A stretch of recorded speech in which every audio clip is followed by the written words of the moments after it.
সবাইকে স্বাগত জানাচ্ছি প্রবাস দর্পণ নিয়মিত সংলাপে। আপনারা জানেন সারা বিশ্বে কোভিড-19 মহামারীতে প্রায় 9,80,000 মানুষ মারা গেছেন। আমাদের বাংলাদেশে এই আক্রান্ত মৃত্যু সংখ্যা দিন দিন বেড়ে চলছে। তার পাশাপাশি বন্যা, অর্থনৈতিক বেকার সমস্যা জর্জরিত আমাদের প্রিয় মাতৃভূমি। এই জন্য আমরা প্রবাসীরা গভীর উদ্বেগ ও উৎকণ্ঠায় আছি। কি হচ্ছে বাংলাদেশে তা জানতে আজকের এই সংলাপ।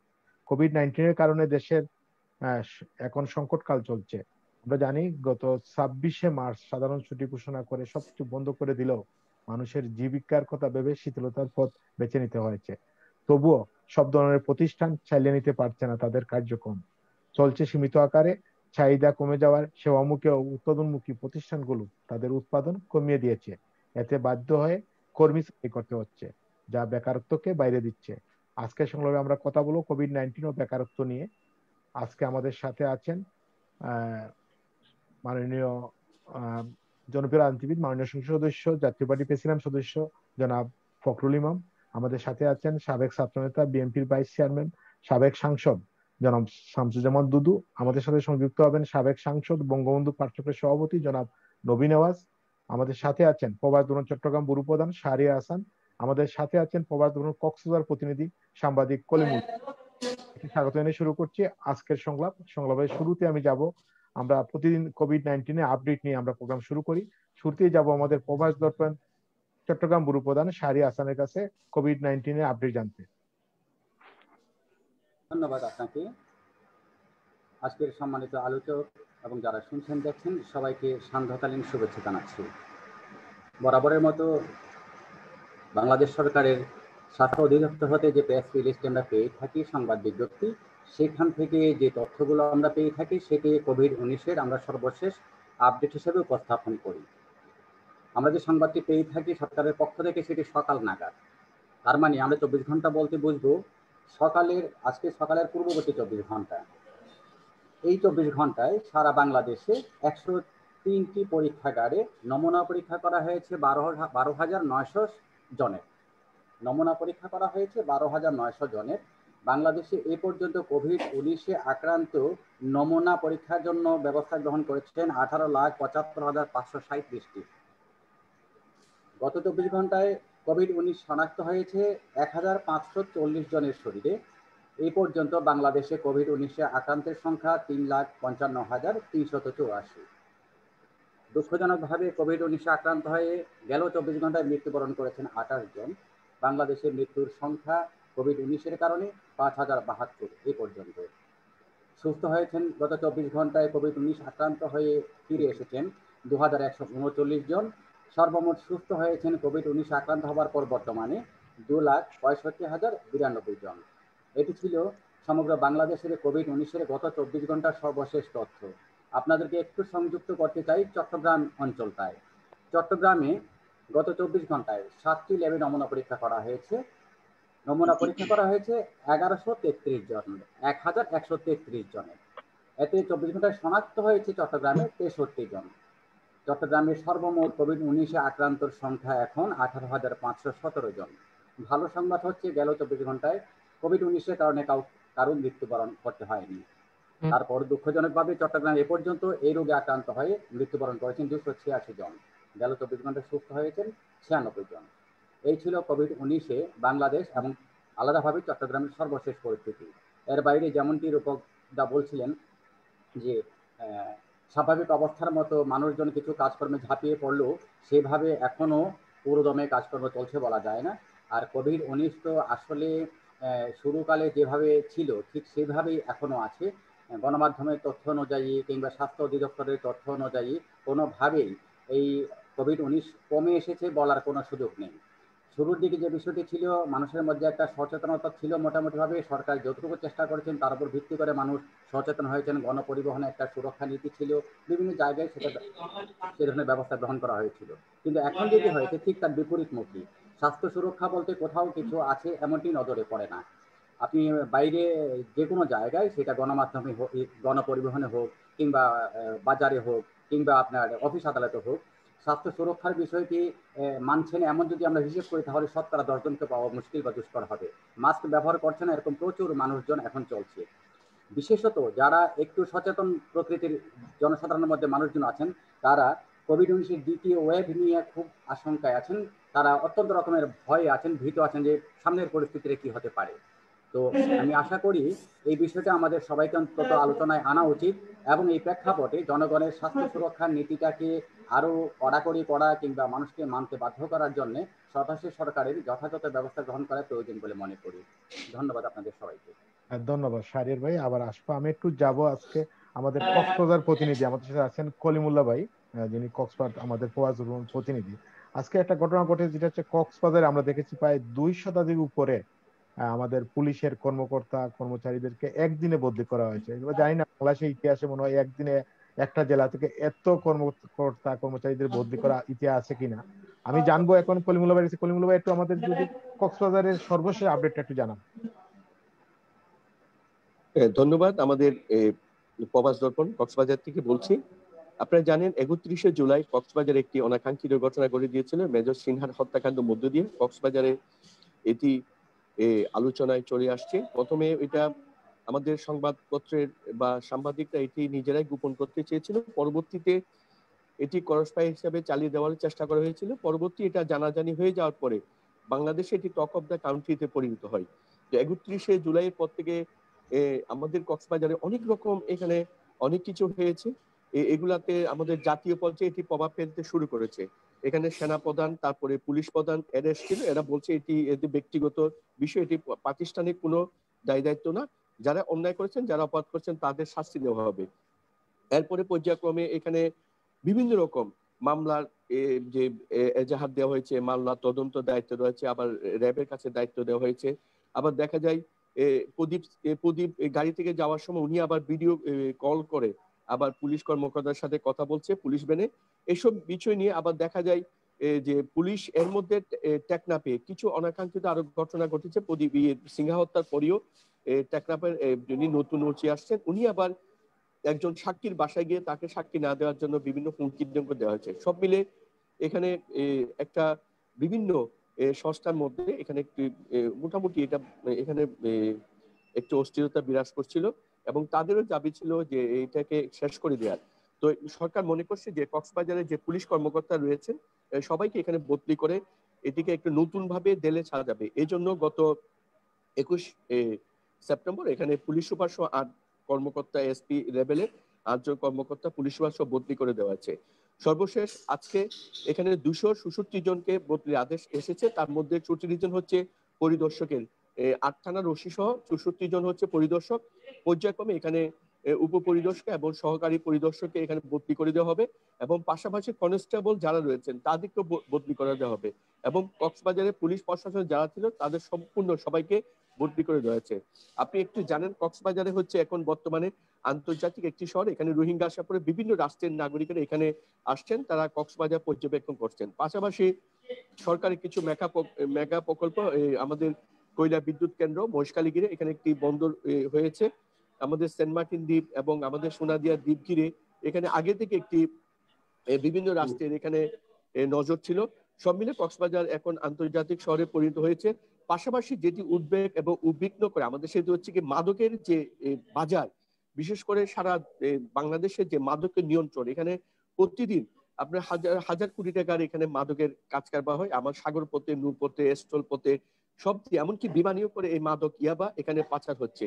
এখন অনেকে মনে করছে যে এখানে যে আন্তর্জাতিক যে একটি চক্র, মাদক চক্র, তারা এটিকে নিয়ে বাংলাদেশের এটিকে নিয়ে খেলবার চেষ্টা করছে। আপনি জানেন বর্মাতে কিন্তু মাদক নিয়ন্ত্রণ করছে সেখানকার বাহিনীগুলো, তারাই বাংলাদেশে মাদক পাঠানোর ব্যাপারে সহযোগিতা করছে এবং অনেকে মনে করছে যে এখানেও সেরকম কোনো কিছু হচ্ছে কিনা বা কেউ মাদকের নিয়ন্ত্রণ নিয়ে এই দ্বন্দ্বটা হচ্ছে কিনা, এটি আমাদের সামনে চলে আসছে। কারণ মাদকের বিশাল একটি যে প্রতিদিন এটি দেখেন, এটিকে নিয়ন্ত্রণ করা যাচ্ছে না এবং রুদ্ধ দূরকতা নিয়ন্ত্রণও করা যাচ্ছে না।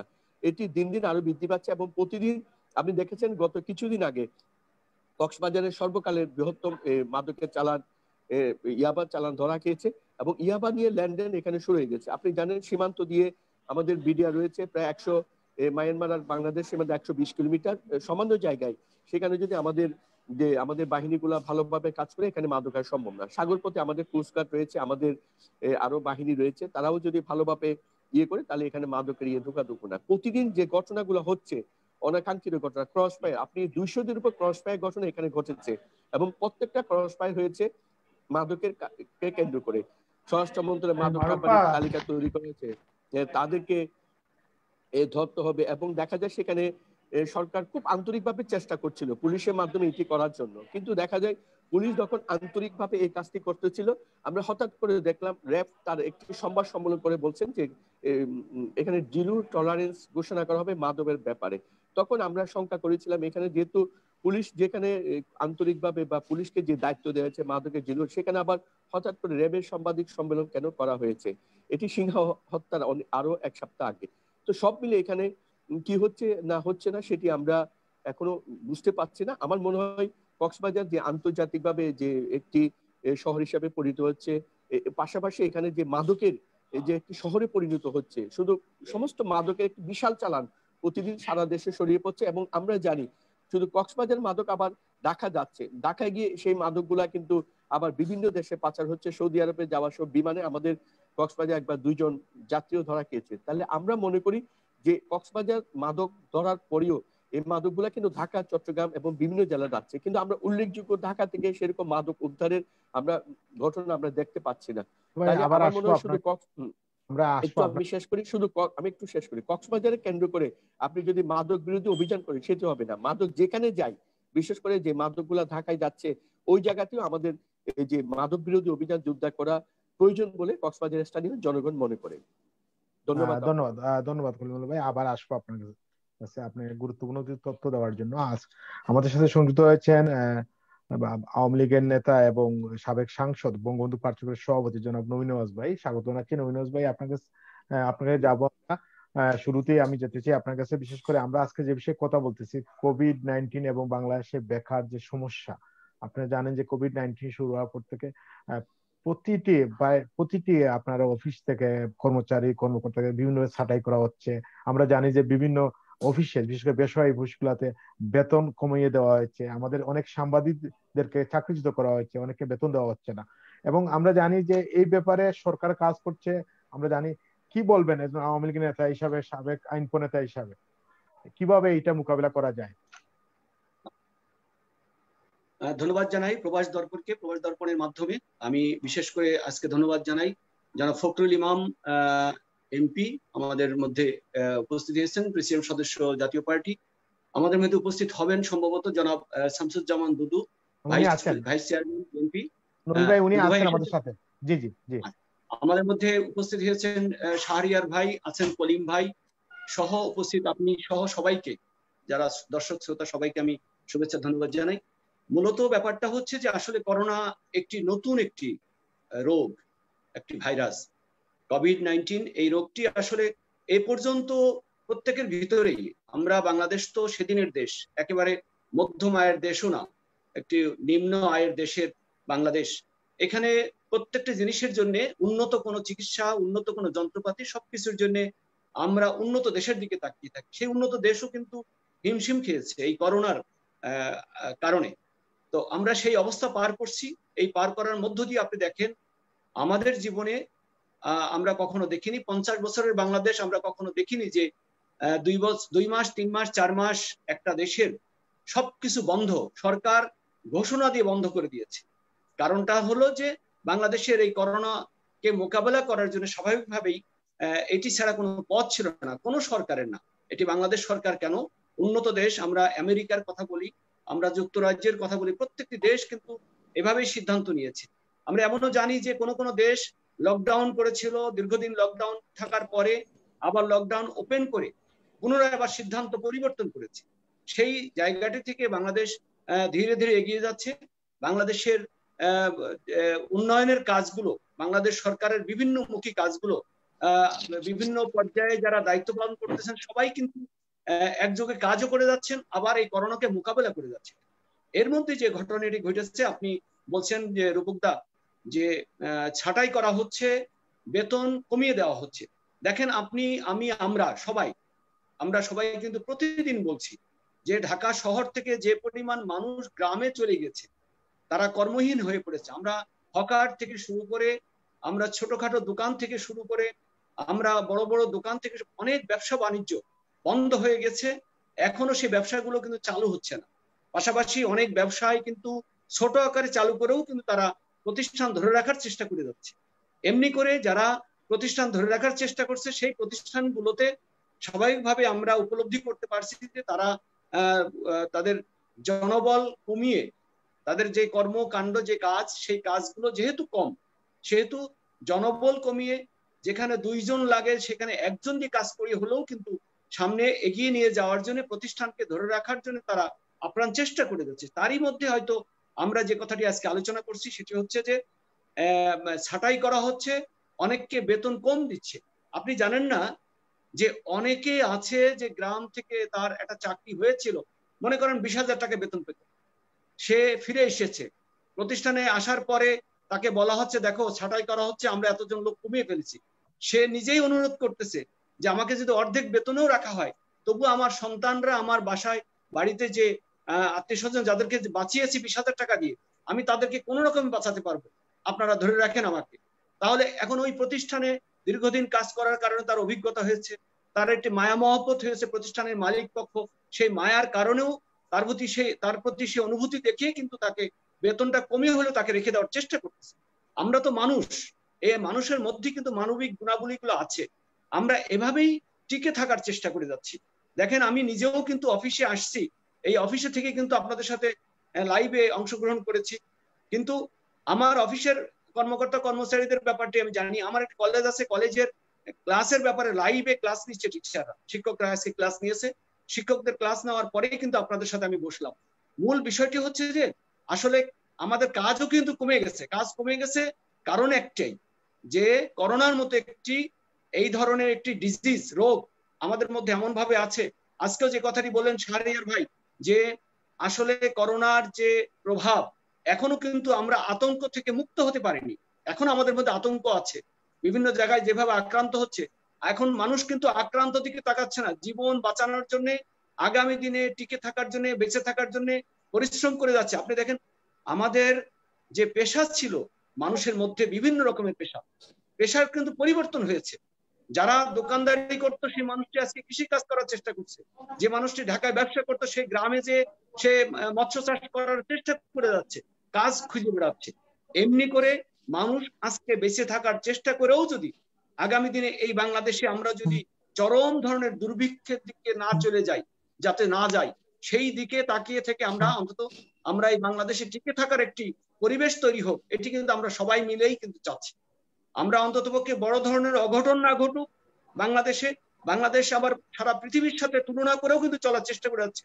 বাংলাদেশের সরকার প্রধান, সরকারে যারা দায়িত্বে আছেন তারা কিন্তু নিয়মিত প্রতিদিন সারা বাংলাদেশের যে পরিস্থিতি সারা পৃথিবীর সাথে কেমন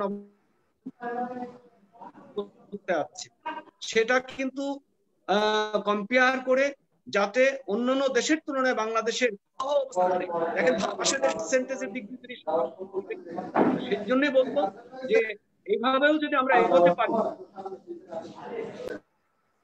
আমরা করোনা মোকাবেলা করে যে ভ্যাকসিনের অপেক্ষায় আছি, যে চিকিৎসার অপেক্ষায় আছি, সেটি যদি বাংলাদেশে চলে আসে মানুষ কিছুটা হলো নিস্তার পাবে। আপনি বলবেন যে মানুষ কেন এত সাহস পাচ্ছে এখন ঘরের থেকে বেরোচ্ছে, ইদানিং কিন্তু আমরা যানজট দেখতে পাচ্ছি ঢাকা শহরে। এটার কারণটা হচ্ছে কি, মানুষ সাহস করতে পারছে যে আমাদের নিরাপত্তার জন্য, এই করোনা মোকাবেলা করার জন্য আমরা প্রাথমিক যে চিকিৎসা আছে, আমরা গরম পানি, তারপরে হচ্ছে লেবু পানি, আদা পানি, এরকম ভাবে আমরা ঘরে বসে চিকিৎসা নিয়ে এগোচ্ছি। পাশাপাশি আরো একটা আশ্বাস আমরা পাচ্ছি, হয়তো অল্প দিনের মধ্যেই আমাদের দেশে ভ্যাকসিন আসবে। করোনার চিকিৎসার জন্য যেই মূল বিষয়টি আমরা যেটির দিকে তাকিয়ে আছি, সেই ভ্যাকসিন আসলে আমরা হয়তো বেঁচে যাব। এই যে মানুষের ভিতরে আশা ভরসা, এই আশা ভরসার মধ্য দিয়েও যে আমরা এগোচ্ছি, এই এগোনোটাও কিন্তু আমাদের জন্য অনেক নিরাপদ বলে আমি মনে করি। সেজন্যই আমি বলবো যে কথাটি বলেছেন যে অনেকে চাকরিচ্যুত হচ্ছে, অনেকের বেতন কমিয়ে দেওয়া হচ্ছে, এর মধ্য দিয়ে আমরা যদি টিকে থাকতে পারি আগামী দিনে সেই বাংলাদেশে আমরা বাংলাদেশের নাগরিক হিসেবে বেঁচে থেকে বাংলাদেশকে একটি সুন্দর বাংলাদেশ দেওয়ার জন্য আমরা চেষ্টা করতে পারবো। সরকারকে বিভিন্ন জায়গায় আমরা যেখানে যে পেশায় আছি না কেন, থাকি না কেন, আপনি সাংবাদিক, বাংলাদেশের সাংবাদিক সমাজ, বিশেষ করে চিকিৎসক সমাজ, আমরা যারা রাজনীতিবিদ আছে, ব্যবসায়ী মহল আছে, সবাই সম্মিলিতভাবে কিন্তু আমরা মোকাবেলার যার জায়গায় থেকে কিন্তু আমরা চেষ্টা করে যাচ্ছি করোনাকে আমরা মোকাবেলা করে টিকে থাকার জন্য। এমনি করে যদি সরকারের যে চালিকা শক্তি আছে কাজগুলো করে যাচ্ছে, সেই কাজগুলো করে বাংলাদেশকে উন্নত একটি বাংলাদেশ করার যে চেষ্টাটা করে যাচ্ছে সরকার প্রধান মাননীয় প্রধানমন্ত্রী শেখ হাসিনা, সেই দিকে যদি আমরা একটু নজর দিয়ে আমরা সহযোগিতা করতে পারি, তাহলে সম্ভবত আমরা বাংলাদেশকে আগামী দিন উন্নত বাংলাদেশ দেখতে পারবো, সুন্দর সোনার বাংলা দেখতে পারবো। পাশাপাশি আমি যে কথাটি বলবো যে আমার ভাই কলিমুল্লাহ কলিম ভাই বলেছেন, দাদা দেখা যাচ্ছে? জি জি, কলিমুল্লাহ কলিম ভাই বলেছেন কথাটি যে কক্সবাজারের বিষয়টি তুলে ধরেছেন। আসলে দেখেন যে সিনহার মতো একটি হত্যাকাণ্ড ঘটেছে, পুলিশের মধ্য থেকে এসেছে, সন্ত্রাসীরা হত্যা করলে একটি বিষয় আলাদা, পুলিশের মধ্য থেকে ঘটনা ঘটেছে, এই বিষয়টি নিয়ে অনেক রকমের ঘটনা ঘটে যাচ্ছে, তালবাহানা হচ্ছে। তারপরে বদলির বিষয়টি আসছে যে 200-250 পুলিশ অফিসার সেখান থেকে পুলিশের কর্মকর্তা বদলি করা হয়েছে। এটি স্বাভাবিকভাবে সরকারের উচ্চ মহল থেকে অবশ্যই চিন্তা করেছে যে এখানে একটি পরিবর্তন দরকার। কেন পরিবর্তন করার দরকার? যে মাদকের কথা কলিম ভাই বলেছেন, যে মাদক ছড়িয়ে যাচ্ছে সারা বাংলাদেশে, এবং সেই মাদক কিন্তু আমাদের বিমানে করে দেশের বাইরে চলে যাচ্ছে। তাহলে এই মাদক মুক্ত এলাকা করতে হলে, এই কক্সবাজার, এই টেকনাফকে মোকাবেলা করতে হলে মাদক থেকে অবশ্যই কোন একটা সিদ্ধান্ত দরকার। সেই রকম একটি সিদ্ধান্ত সম্ভবত আমার মনে হয় একটি করেছে। আমি জানি বর্তমান যে এসপি সাহেব গিয়েছেন কক্সবাজারে, উনি কিন্তু আমার ঝিনেদায় ছিলেন কয়েকদিন আগে, উনি কক্সবাজারে গিয়েছেন। আমার সেই ঝিনেদায় এক সময় উনি যখন এডিশনাল এসপি ছিলেন, তিনি কিন্তু 14 সালের দিকে সে নির্বাচনের সময় সে তাণ্ডবকে মোকাবেলা করেছেন, সে কারণে ওখানে দিয়েছিল, ওনাকে আবার কক্সবাজার পাঠিয়েছে। সরকার বিভিন্নমুখী চিন্তা ভাবনা করেই কিন্তু দেশকে পরিচালনা করার চেষ্টা করছে। কক্সবাজার এরকম একটি মনুষ্য একটি জায়গা, একটি অত্যন্ত আতঙ্কের একটি জায়গা, যে মাদকের মতো একটি জায়গা, ওখানে এই জায়গাটা দিয়েই কিন্তু সারা বাংলাদেশ মাদকে ছড়িয়ে যাচ্ছে। সেজন্য সেখানে একটি পরিকল্পনার অংশ হিসেবে আমি মনে করতে পারি 200-250 মতো পুলিশের কর্মকর্তা বদলি করা হয়েছে। আমি মনে হয় বিষয়টি ভালোর জন্যই সরকার প্রধান, সরকারে যারা আছেন তারা এই কাজটি করছেন আমার মনে হয়।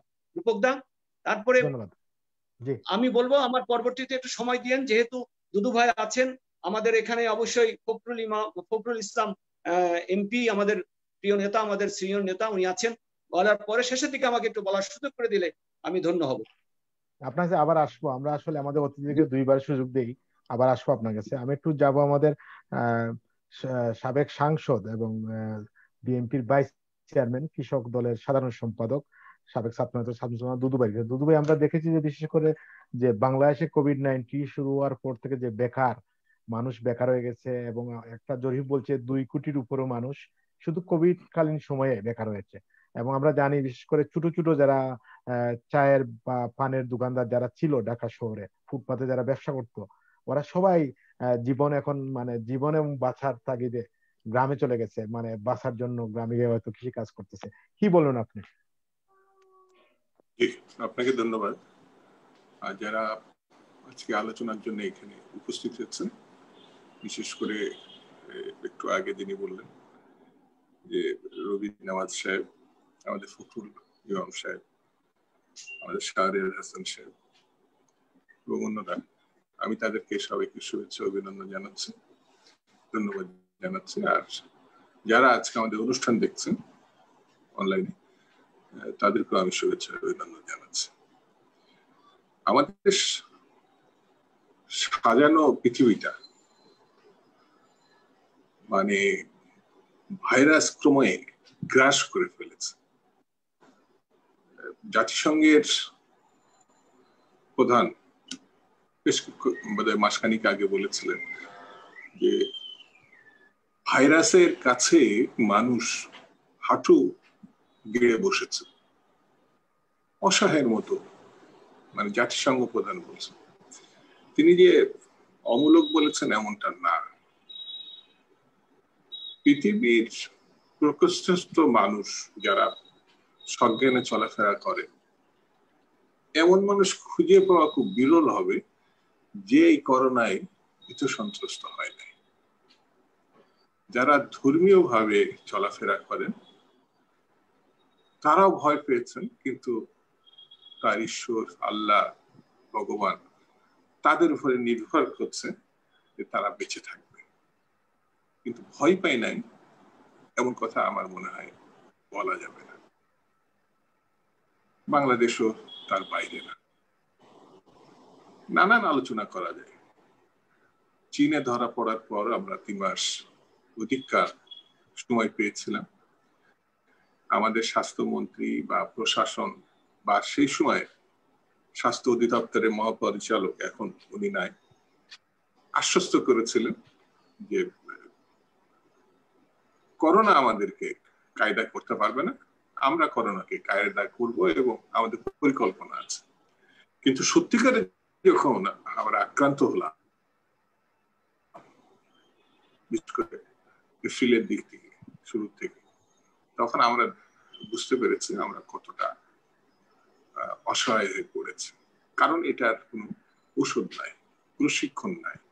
এই রোগ সম্বন্ধে তখনও পর্যন্ত তেমন কিছু জানা যায় না। বিশ্ব স্বাস্থ্য সংস্থা একবার বলছে না এটা বাতাসে ছড়ায় না, একবার বলছে না এটা বাতাসে ছড়ায়। এই যে সব মিলিয়ে বিষয়গুলোটা এমন একটা জায়গায় আমরা চলে গেলাম, কেউ ঘরে থাকলাম এবং কেউ ঘরে থাকতে থাকতে ক্লান্ত হয়ে বেরিয়ে গেলাম রাস্তার মধ্যে। মানে বাংলাদেশের আপনি যদি রাস্তায় ঘোরেন, মুখে মাস্ক নাই। মানে রাষ্ট্রীয়ভাবে বা বিভিন্ন প্রচার মাধ্যমে এটা বলার পরেও অর্ধেক মানুষের মাস্ক নাই। আর অর্ধেক মানুষের ভিতরে তার অর্ধেকটা মাস্ক আছে কিন্তু থুতনির নিচে আছে। মানে মাস্ক আছে কিন্তু থুতনির নিচে আছে। আর যে অর্ধেক মানুষ আছে তারা মাস্ক রাখছে কিন্তু পকেটের মধ্যে রাখছে। যখন পুলিশ বা অন্যরা প্রশ্ন করে, বলছে নিয়ে বেরিয়েছিলাম কিন্তু ভুলে গেছে মুখে দিতে। এমন একটা পরিস্থিতিতে বাংলাদেশ। আর আপনি যে কথাটা বললেন যে ম্যাক্সিমাম মানুষ তারা তার কাজে হারিয়েছে অথবা কোনো না কোনো ভাবে মুখে হয়েছে, অথবা তারা কাজে থাকলেও বেতনটা অনেক নিচে নেমে গেছে। আমাদের এমনিতে নিম্ন আয়ের মানুষের সংখ্যা বেশি, আর মধ্যবিত্ত হিসাবে যারা আমরা নিজেদেরকে মনে করি তারা এখন নিম্ন আয়ের মানুষ হিসাবে রূপান্তরিত হয়েছে। মধ্যবিত্তের একটা স্বভাবগত অবস্থা হচ্ছে সে তার অবস্থাটা পার্শ্ববর্তী মানুষকেও জানতে দেয় না, যার মধ্যে আমরাও পড়ি। সে হাত পাতটা দ্বিধাবোধ করে, যে কারোর কাছে গিয়ে সাহায্য প্রার্থনা করতে পারে কিন্তু না খেয়ে থাকে, কষ্ট করে, তার পরিবার কষ্ট করে। এটা মধ্যবিত্তের একটা চরিত্রের অন্যতম অংশ।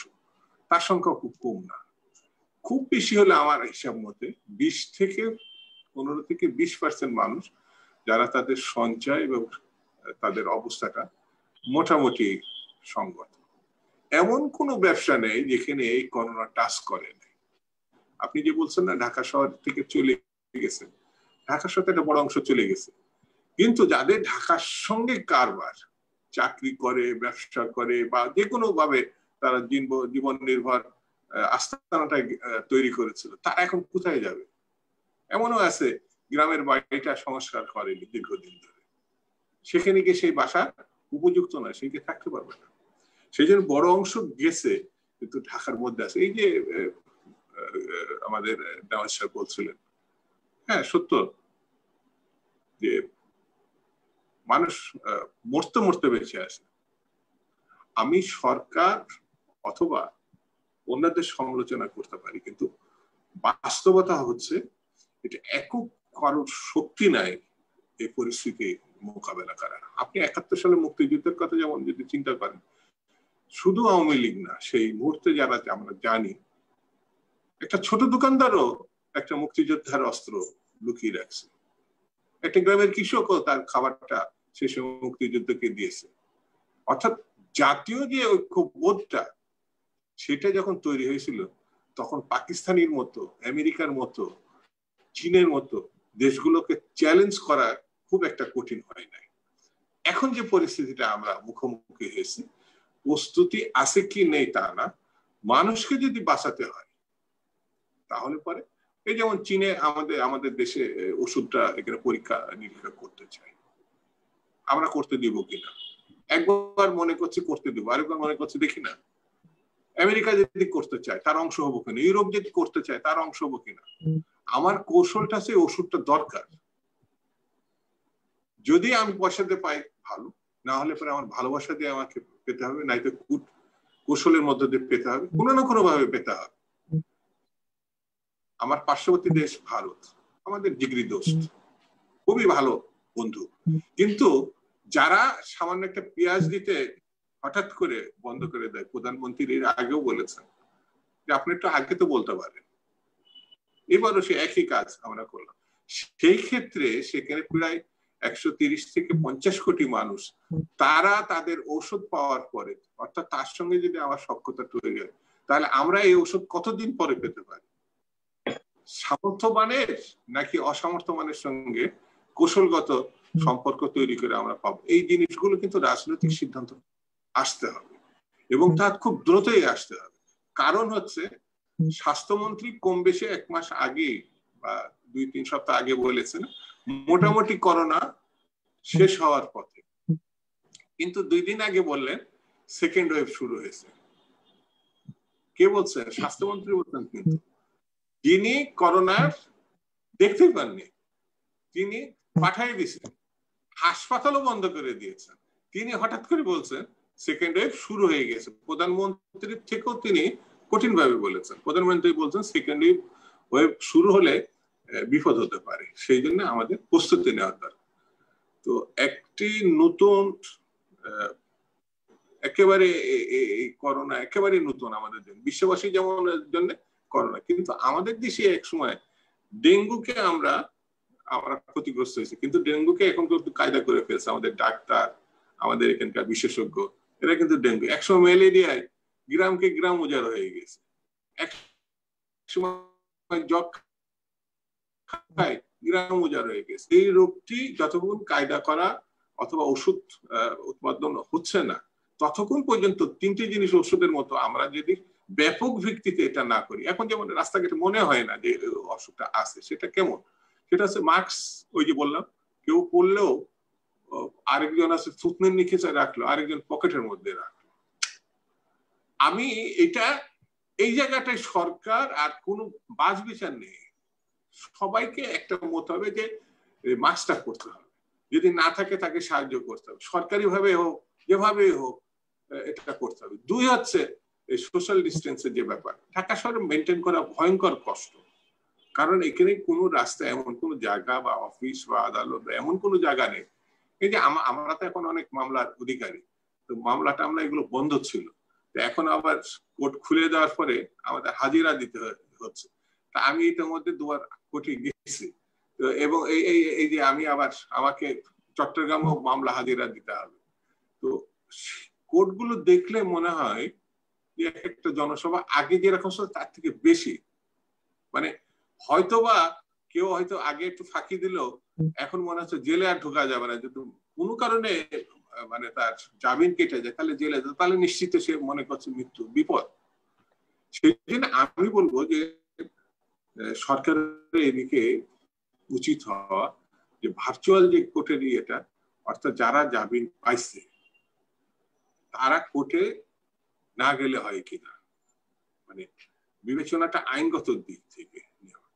তো আমার কাছে মনে হয়েছে আমরা একটা সমসাময়িক সময় মানুষ অনেকে না খেয়েও থাকে, এমন অনেক মানুষ আপনার সঙ্গে হয়তো যোগাযোগ করে, আপনি হয়তো সাহায্য করছেন নানান ভাবে, কিন্তু এটি যদি রাষ্ট্রীয় ভাবে মানে দেখাশোনা না করা হয়, আর বিশেষ করে এই দেশে যারা ব্যবসায়ী হিসাবে সুপরিচিত, তাদের অবস্থা আমি খুব বলছি না খুব ভালো, তারাও যদি এগিয়ে না আসে সামর্থ্যবানরা, আর বিদেশি শক্তিগুলো যদি আমাদের সাহায্য না করে, তাহলে এই যে ফার্স্ট ওয়েভে 6 মাসে যে আমাদের অবস্থা দাঁড়িয়েছে, আর যদি শীতকালটা আমাদের ফেব্রুয়ারি শেষ বা মার্চের প্রথম উইক হয়, তাহলে আমি হিসাব করে দেখেছি 5 থেকে 6 মাস আমাদের জন্য প্রমাদ গুণা ছাড়া আমাদের কি হবে, কোথায় গিয়ে দাঁড়াবে, এটা আমার কাছে আমি ব্যক্তিগতভাবে খুব শঙ্কিত। সেটা এই জন্য সব শক্তি 71-এর সে চেতনাবোধ, 71-এর সে মুক্তিযুদ্ধ, সেটাকে নিয়ে মানুষকে বাঁচানোর জন্য এখন থেকে মানে উদ্যোগী হওয়া আমার কাছে মনে হয়েছে এটা খুব জরুরি। এটা খুব জরুরি। ধন্যবাদ দুদু ভাই। আবার আসবো আপনার কাছে। আমি যাবো এখন মাননীয় সংসদ সদস্য এবং জাতীয় পার্টি প্রেসিডেন্ট সদস্য জনাব ফখরুল ভাই গেছে। ফখরুল ভাই যে বিশেষ করে আমরা যে কথা বলতেছি আজকে কোভিড-19 ও বেকার সমস্যা, বেকার দিন দিন বেড়ে চলছে। আমাদের নবীন নওয়াজ ভাই বললেন, দুদু ভাই বললেন, আপনি কি বলবেন এই অবস্থায় বাংলাদেশের কি করা দরকার সরকারের, বা কি করণীয় এই যে বেকার সমস্যা, বেকার যারা হয়েছে, যারা কাজ হারিয়েছে, তাদের কি পরামর্শ থাকবে আপনার? একটু আনমিট করতে হবে কাইন্ডলি ফখরুল ভাই। শোনা যাচ্ছে? জি। ধন্যবাদ রূপদা, এবং যারা আজকে আলোচনায় উপস্থিত হয়েছেন সবাইকে আমি ধন্যবাদ জানাচ্ছি। এখন এটা তো বহুবার আলোচনা হয়েছে, আলোচনা করেছি। এটা ব্যাপারটা যেটা প্রথম থেকে হয়েছিল এটা তো সারা বিশ্বে ছড়িয়ে গেছে। এটা আমাদেরও হাতে নাই, কারো হাতেও নাই জিনিসটা। এটা যদি অন্যভাবে বলি, অ্যাক্ট অফ গড, মানে এই জিনিসটা যেটা হয়েছে অ্যাক্ট অফ গডের কথা আমি বলবো, যেটা আমাদের কন্ট্রোলের বাইরে। এখন কথা হলো যে আমরা এটাকে কিভাবে ম্যানেজ করছি, কিভাবে আমরা চিন্তা ভাবনা করছি। আমি যেটা লক্ষ্য করেছি, দেখেন এখানে প্রথম দিকে যখন মার্চের 8 তারিখ ধরা পড়লো, তার পরে কিন্তু সরকারের অনেক বড় বড় প্রোগ্রাম ছিল মুজিব বর্ষে। এই মুজিব বর্ষের প্রোগ্রামগুলো কিন্তু সরকার বন্ধ করে দিয়েছে। হয়তো এর আগে যখন চায়নাতে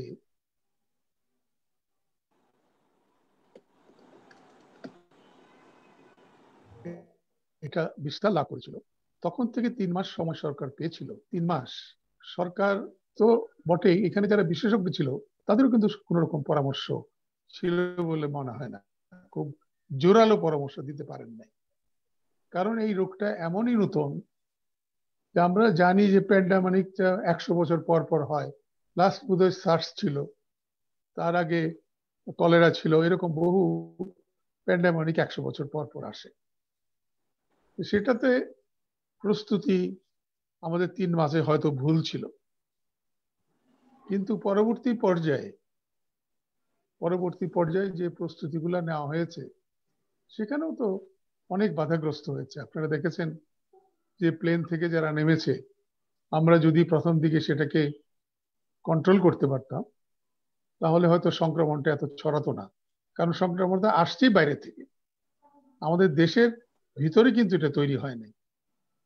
তো সেগুলো তো আমরা দেখেছি, যাদেরকে কোয়ারেন্টাইন নিয়ে যেতে চাইছি, যাদেরকে আইসোলেশনে নিয়ে যেতে চাইছি, তাদেরকে আপনারা জানেন কিরকম মানে এই ধস্তাধস্তি মারামারি পর্যায়ে এটা পর্যন্ত পৌঁছাইছে। এবং তখনও সরকার এই এই জিনিসটা এইভাবে হ্যান্ডেল করার জন্য আমার মনে হয় প্রস্তুত ছিল না। তারপর যাই হোক, এটা তো ব্যাপারগুলো হলো আমাদের কিছু ধর্মীয় অনুষ্ঠান আছে, যেমন 2টা ঈদ গেল ওর মধ্যে। তারপরে এখানে কিছু কিছু আমাদের খুব সুফি লোক আছেন, যারা মারা গেলে যাদের জানাজা করার জন্য তাদের ভক্তরা এটা থামাইতে পারবেন না। আপনি রিসেন্টলি আমরা দেখেছি শফি আহমদ সাহেবের জানাজায় লক্ষ লক্ষ লোক। তখন আপনি স্বাস্থ্য ব্যবস্থার কথা বা অন্য কিছু কথা বলা, ওইখানে এটা একটা অবান্তর জিনিস হয়ে যায়। তা আমাদের এখানে এই জিনিসগুলো ঘটেছে, তবে আল্লাহর রহমত আছে যে এই জিনিসগুলা ঘটার সঙ্গে সঙ্গে বিশেষজ্ঞদের যে ধারণা কিংবা মতামত ছিল অতটা কিন্তু হয় নাই। এটা আমি বলবো আল্লাহর রহমত, হয় নাই অতটা দেখছি না। আর পাশাপাশি আরেকটা জিনিস আমরা লক্ষ্য করছি যে আগে ছিল 2টা থেকে 3টা আপনার এই পরীক্ষাগার, এখন আজকে শুনলাম 103টা হয়েছে। পার্সোনালি আগে কিন্তু 8-10টা যখন ছিল তখনই 14,000, 18,000, 19,000 আমরা দেখেছি। কিন্তু 103টা হওয়ার পরেও আজকে পরীক্ষা হয়েছে শুনলাম 15,000-এর মতো বোধ হয়, ওরকম। সুতরাং এইখানে পরীক্ষাগুলা কেন বাড়ছে না সেটা আমি জানি না, পরীক্ষাগুলো আরো বাড়ানো উচিত। তবে সেম পার্সেন্টেজ, এই 15,000, 14,000, 12,000, আবার 18,000, এদের মধ্যে যে পার্সেন্টেজটা আমরা দেখি, সেটাতে কিন্তু আমরা দেখি সবচেয়ে উঁচায় উঠছিল প্রায় ওদের 32%-এর মতো এক সময়। আর গত 15 দিনে এটা নেমে এসছে 14%, 12%, 13%, 11%। এটা যদি আমরা ধরি, এটাকে একটা যদি আমরা পরিমাপ ধরতে চাই, তাহলে এই দিকটা যদি দেখি আমি 15,000 থেকে 18,000 পর্যন্ত আমরা যদি ফিক্স আপ রাখি পরীক্ষা, এবং এটা 103টা লেভেলের কিন্তু সারা দেশে আছে, সারা দেশ থেকে রেজাল্ট গুলো যে আসছে সেখানে আমরা দেখি যে গত 15 দিনে এটা কমেছে সংক্রমণটা। This is a record.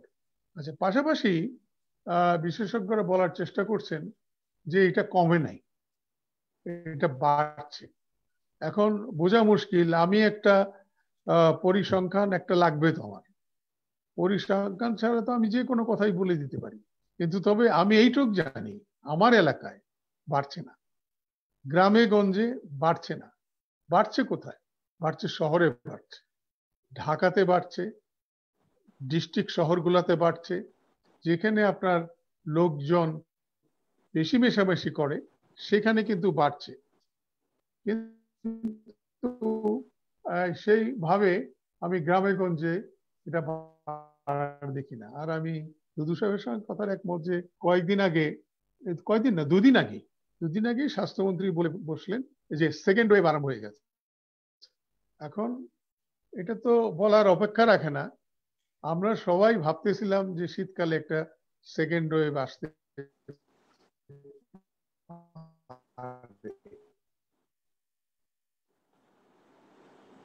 এবং সেটা উনি স্বাস্থ্যমন্ত্রী হিসাবে দায়িত্ব মেনে নিতে হবে যে হ্যাঁ, হয়তো বা সেকেন্ড ওয়েভ এসছে। সুতরাং যদি সেকেন্ড ওয়েভ আসেই, তার প্রস্তুতিটা এইবার যেন সরকার ভুল না করে সেটি আমরা আশা করব। প্রস্তুতির মধ্যে কি হবে? প্রস্তুতির মধ্যে বিশ্ব স্বাস্থ্য সংস্থা ওনারা তো বলেছে সোশ্যাল ডিস্টেন্স আর মাস্ক পরা, এটা হলো লেটেস্ট। এই দুইটা জিনিস করা ছাড়া আমাদের এখানে আর তো লকডাউন তো আর কোথাও কাজ করছে না, পৃথিবীর কোথাও এই লকডাউনটা আগের মতো আর কাজ করছে না। আর লকডাউন হলে বেকারত্ব বেড়ে যায়, এটা তো আর কোনো উপায় নাই। তবে লকডাউনের মধ্যেও, লকডাউন করা হলেও সংক্রমণ যে কম ছিল তা কিন্তু নয়। লকডাউন তো সারা দেশে একসঙ্গে করার ক্ষমতা বাংলাদেশে নাই, আবার করলেও এটা লোকজন মানবে বলে মনে হয় না। সুতরাং লকডাউন আমার মনে হয় বিশ্বের 2-1টা শহর ছাড়া, 2-1টা দেশ ছাড়া আর কোথাও এটা কার্যকরী হয় নাই। এখন বিশ্ব সংস্থার কথা অনুযায়ী আমরা যদি সোশ্যাল ডিস্টেন্স আর মাস্ক এই দুইটা যদি আমরা পড়ি, তাহলে তারা বলেছে যে কিছুটা নিরাপদ আসবে। কিন্তু সেটাও ঠিক না, কারণ তারা প্রথমে বলেছিল এই জীবাণুটা মানুষে ছড়ায় না, বাতাসে যায় না, কিন্তু প্রতিদিন এটা মিউটেশন হচ্ছে, প্রতিদিন এর চরিত্র বদলাচ্ছে। এর পেছনে যে আমাদের গবেষণা করার কথা, সেই গবেষণাটাও আমাদের এখানে পর্যাপ্ত নয়, করতে পারতেছি না আমরা। এখানে একটা কনফ্লিক্ট আছে বিশেষজ্ঞের সঙ্গে এবং যারা দেশ পরিচালনা করছে তাদের সঙ্গে। এই কনফ্লিক্টটা যত কমবে, যত আমরা বিশেষজ্ঞদের কথা শুনতে পারবো, তাহলে আমাদের প্রস্তুতিটা এখানে ভালো হবে বলে আমি মনে করি। আর বেকারত্ব, মে মাসের একটা হিসাবে, বিআইডিসির একটা হিসাবে 13% লোকের জবলেস ছিল, 13%। এবং আমাদের এখানে স্বাভাবিকভাবে আমরা মনে করি যে 25% গরিব। এই কোভিডের জন্য গ্রাম অঞ্চলে আরো 16 থেকে 17% এবং শহর অঞ্চলে আরো 20% লোক গরিব হয়ে গেছে।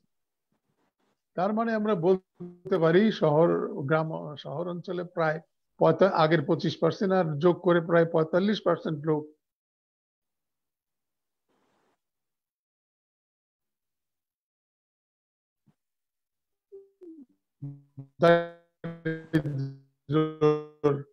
সীমার নিচে চলে এসেছে। কিন্তু এটাতে এটাতে কিভাবে মোকাবেলা করব সেটা আমার হাতে আছে, কিন্তু গরিব হওয়ার ব্যাপারটাতে এটাতে কিন্তু আমার হাত নাই। এখানে সরকার 2-3টা জিনিস করেছে, এবং আবার আমি বলবো যে আমাদের কৃষক সমাজ, এবং আবার বললো আল্লাহর রহমতে আমাদের কিন্তু 2টা ফসল খুব ভালো হয়েছে, বুড়ো ফসলও ভালো হয়েছে, আমনও ভালো হয়েছে, যার জন্যে আমরা এই ফসলের জন্যে আমরা হয়তো এই দুর্ভিক্ষটাকে মোকাবেলার অনেকটা সাহস পাবো বা সহযোগিতা পাবো।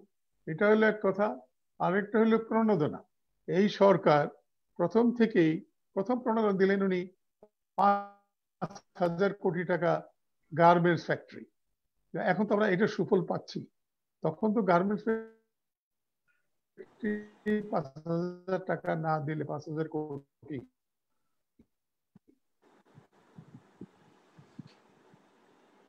টাকা যদি না দেওয়া হতো তাহলে গার্মেন্টস টাকা 1,10,000 কোটি টাকা বাংলাদেশের মতো একটা ছোট্ট এবং একটা গরিব দেশ 1,10,000 টাকা যে সে অ্যালোকেট করতে পেরেছে সাহস করে, এবং এখানে যে এত আপনার এখানে কারাপশনটা যেখানে একদম রন্ধে রন্ধে পৌঁছে গেছে, তার ভিতর দিয়ে সরকার যে চেষ্টা করছে যে যে আপনার ডিস্ট্রিবিউশন যে লাইনগুলো আছে সেগুলোকে বারবার রিফাইন করছে। একবার তো চেষ্টা করলো যে আপনার 2,000 টাকা 2,500 টাকা করে দিবে, সেখানে দেখা গেল যে সেখানে প্রায় 30% 40% দিতে পারছে, বাকিটা দিতে পারেনি। কেন দিতে পারেনি? কিন্তু সরকার তো থেমে নাই, তারপরেও চেষ্টা করছে। এখন আমাদের এখানে যে কোনো কারণেই হোক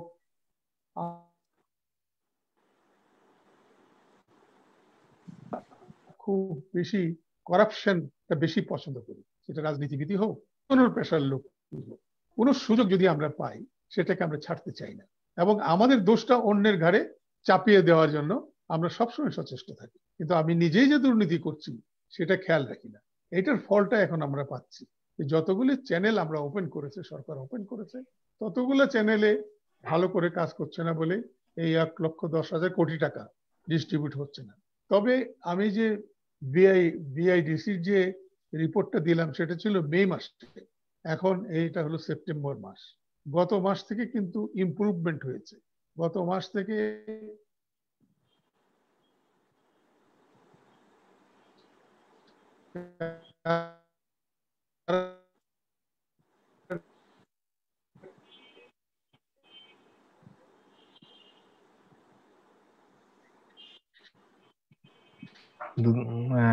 ফখরুল ভাই ইন্টারনেটের সমস্যা হচ্ছে সম্ভব। জি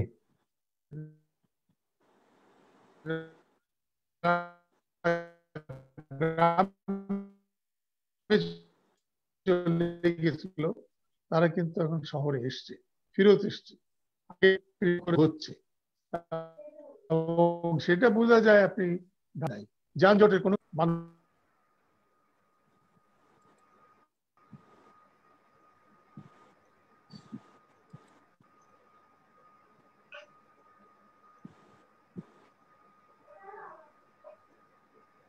সম্ভবত ফখরুল ভাই ইন্টারনেটের সমস্যা হচ্ছে, আমরা কথাগুলো বুঝতে পারতেছি না। হ্যাঁ, একটু সমস্যা।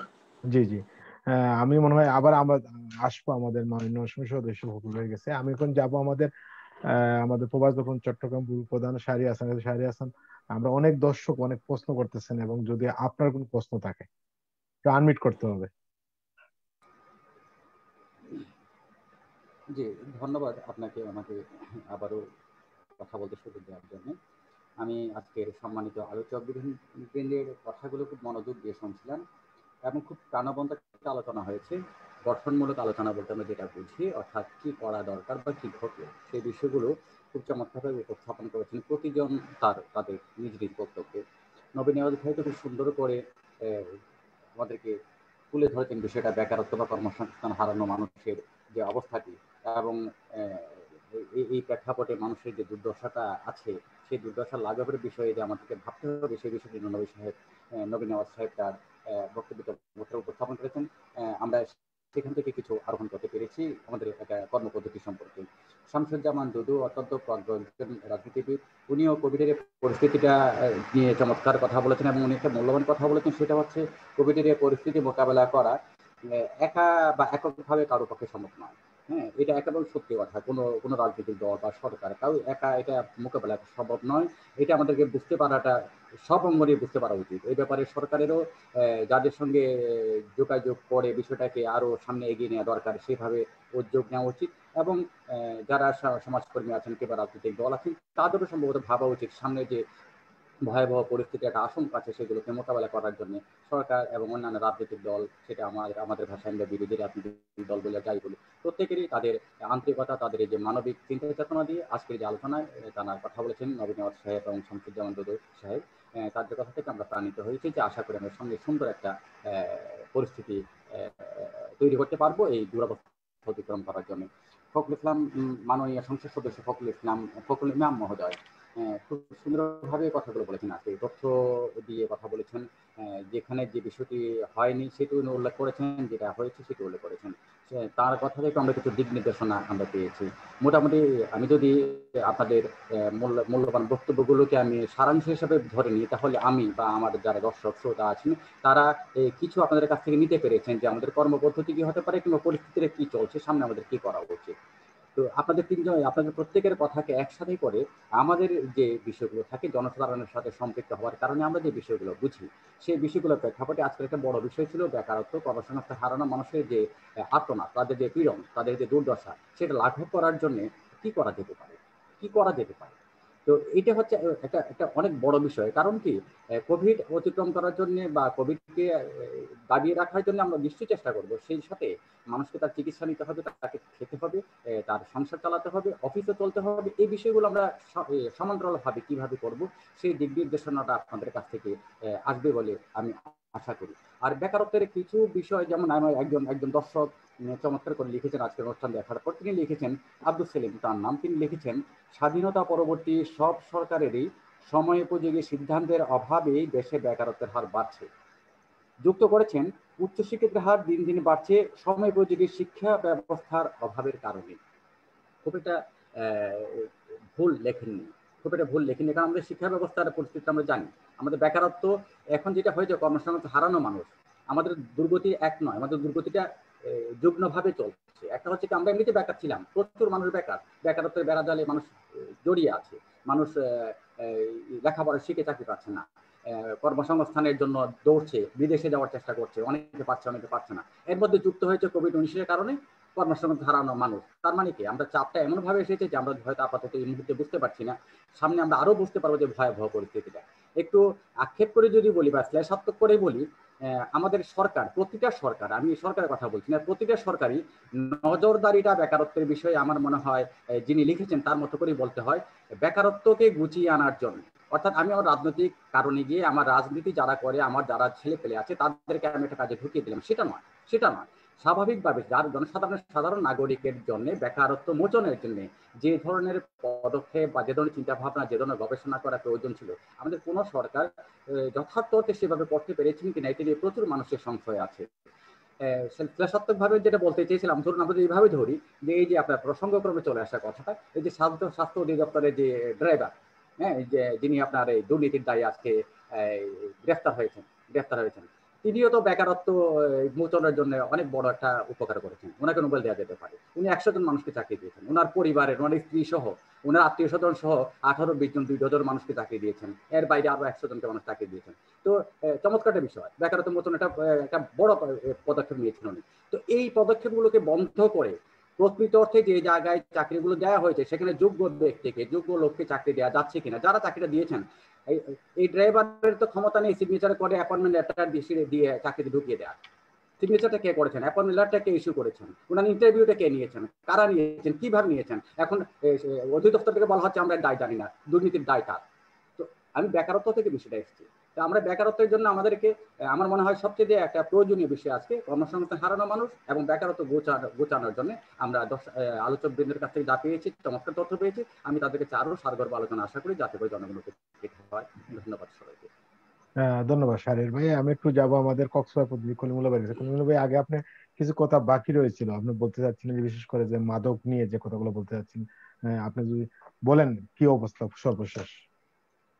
সর্বশেষ জনগণ যেটি মনে করে সেটি হচ্ছে পুলিশের রদ বদল করে বা পুলিশকে ঢেলে সাজিয়ে যে অপরাধ এখানে যে থামানো যাবে সেটি না, সেটা হচ্ছে আমাদের সীমান্তে যে বিজিবি যে টহল বা আমাদের কোস্টগার্ড এদের এদের চোখ ফাঁকি দিয়ে কিভাবে এখানে মাদকের হাট বসে আসছে। তাহলে যারা ওখানে দায়িত্বশীল রয়েছে, বিশেষ করে সীমান্তে রক্ষায় যাদের দায়িত্ব, যারা সীমানা পাহারা দিবে, মনে হয় তাদেরকে পরিবর্তন করাও এখানে সময়ের দাবি। কারণ আমাদের যে সীমান্ত যদি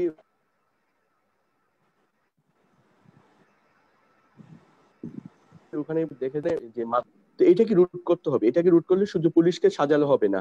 আর সেকেন্ড যে সেটা হচ্ছে বিজিবিকে দেলে সাজাতে হবে এবং সীমান্তে আরো সৈন্য সামন্ত সৎ এবং দেশপ্রেমিক ওখানে সৈনিক নিয়োগ করতে হবে। পাশাপাশি আরেকটি কথা এখানে বারবার আলোচিত হচ্ছে, সেটা হচ্ছে একক পুলিশকে দিয়ে, একক সেনাবাহিনীকে দিয়ে বা একক র্যাবকে দিয়ে এই যে মাদক বিরোধী অভিযান পরিচালনা না করে যৌথ বাহিনী একটি অভিযান পরিচালনা হোক এবং যৌথ বাহিনী একটি মনিটরিং টিম থাকবে, যৌথ বাহিনী একটি অভিযান থাকবে।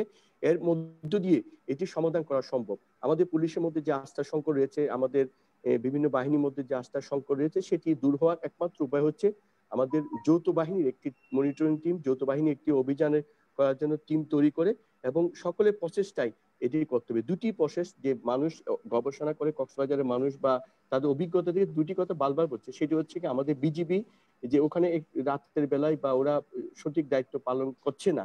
ওরা সঠিক পালন করলে আমাদের সীমান্ত দিয়ে কোনো মাদক আনা সম্ভব না। আমাদের কোস্টগার্ড সাগর পথে তারা যদি নিয়ন্ত্রণে, বেশি না, মায়ানমার থেকে আমাদের সাগর পথে তেমন বেশি বড় কিছু না, এই জায়গাটা যদি নিয়ন্ত্রণ করা যায়, কারণ তাহলে মাদক নিয়ন্ত্রণ হবে। পাশাপাশি এই আইন শৃঙ্খলা সবকিছু রক্ষা করতে হলে যৌথ বাহিনী টহল এখানে জোরদার করতে হবে। এটি হচ্ছে মানুষের দাবি। ধন্যবাদ আপনাকে। ধন্যবাদ কলিমুল্লাহ ভাই, ধন্যবাদ জানাচ্ছি আপনাকে। আমি একটু যাব আমাদের আওয়ামী লীগের নেতা, সাবেক সাংসদ, বঙ্গবন্ধু পার্টির সভাপতি জনাব মোহাম্মদ নবী নওয়াজ ভাই গেছেন। নবী নওয়াজ ভাই, আজকে আমরা বেকার সমস্যা নিয়ে কথা বলছি। একটা উদাহরণ দিয়েছেন আমাদের শাহরিয়ার হাসান ভাই, যে যেটা আপনার একজন ড্রাইভার, যে যিনি একজন পরিচালকের ড্রাইভার ছিলেন। আমরা জানি যে এই যে দুর্নীতিগুলো হচ্ছে, আমি যে জিনিসটা জানতে চাই যে এই যে দুর্নীতিবাজদের ধরা হচ্ছে, এদের আমরা কিছুদিন আগে জানি যে রূপম আর গেন্ডেরিয়ার 2 ভাইকে ধরা হলো। হ্যাঁ, তো এই যে দুর্নীতিবাজদের যে টাকা পয়সা গুলা, এগুলা যদি সরকার, আমার যেটা মত বা দর্শকই মনে করেন যে সরকার যদি এগুলাকে বাজেয়াপ্ত করে একটা পর্যায়ে নিয়ে একটা বেকারদের যে সমস্যা করার সমাধান করার জন্য যখন উদ্যোগ নেয়, এবারে কি মনে করেন, আপনি কি বলবেন? একটু আনমিউট করতে হবে নবী প্লিজ। আমার শোনা যাচ্ছে দাদা? জি জি। হ্যাঁ, আমার মনে হয় যে কথাটি আপনি বললেন ঠিক আছে, যে সরকার এই অর্থগুলো নিয়ে যদি অন্ততপক্ষে বেকার সমস্যা দূর করার জন্য পদক্ষেপ নেন, আমার মনে হয় সরকারের কোষাগারে যদি টাকাটা চলে যায়, এটাও কিন্তু সরকারের এই বেকার মুক্ত করা বা বাংলাদেশ থেকে বেকার দূর করার জন্য, বেকারত্ব দূর করার জন্য এটা একটা পথ। সরকারের কোষাগারে টাকাটি যাচ্ছে, এটি একটি ভালো পথ। পাশাপাশি আমি যেটি বলবো যে আসলে বেকারত্বের ক্ষেত্রে একটি কথা মাথায় রাখতে হবে, যে আমরা যারা মানুষ, আমরা যারা বাঙালি, এই বাংলাদেশকে রক্ষা করার জন্যই তো আমরা বেকারদেরকে, যারা বেকার না হয় সেই চেষ্টাটি করব। সে জায়গায় মানুষ হিসেবে মানবিক দিকটি আমাদের সবার ভিতরে থাকতে হবে। যেমন আমি যদি বলি যে কোনো ব্যবসা প্রতিষ্ঠান করতে গেলে একজন মানুষ বাড়ি ভাড়া করে, এমন সেই মানুষটি তার বাসা ভাড়া করে ঢাকায় থাকতে চায়, তাহলে বা একটা শহরে থাকতে চায়, বাড়িওয়ালাদেরকে মানবিক হতে হবে। পাশাপাশি প্রতিষ্ঠান প্রধান যারা, তারা মানবিক হতে হবে, যে অন্ততপক্ষে একটা লোককে ছাঁটাই করলেই সমস্যা দূর হবে না, তাকে রেখে তাকে কাজে লাগিয়ে কিভাবে অন্ততপক্ষে তার বেকারত্ব দূর হলো, আমার প্রতিষ্ঠানের ব্যবসা বাণিজ্য কিভাবে বাড়ানো যায়, এখানে মানবিক হওয়ার একটা বিষয় আছে। ঠিক তেমনি ভাবে প্রত্যেকটি প্রতিষ্ঠানে যদি এরকম পদক্ষেপ নেওয়া হয়, তাহলে এই বেকারত্ব মুক্ত করে, বেকারত্ব দূর করে আমরা সামনে এগোতে পারবো। আপনি দেখেন রূপকদা, আসলে বাংলাদেশের সরকার, মাননীয় প্রধানমন্ত্রী শেখ হাসিনার নেতৃত্বে বাংলাদেশের প্রত্যেকটি অঞ্চলে, এলাকায় সরকারের যারা যে এখানে দায়িত্ব পালন করতেছে, তারা কিন্তু তাদের দায়িত্ব পালন করে আমরা যদি দেখি যে বিভিন্ন রকমের ভাতা আছে, কিন্তু বয়স্ক ভাতা, বিধবা ভাতা, প্রতিবন্ধী ভাতা, এই যে ভাতাগুলো দিচ্ছে, এই ভাতা 100, 200, 300, 500 টাকা করে এই ভাতাটাও যদি না পায় মানুষগুলো, তাহলেও কিন্তু হাহাকার শুরু হতে পারে। এই কাজটা কিন্তু চালিয়ে যাচ্ছে, এই কাজটা চলছে।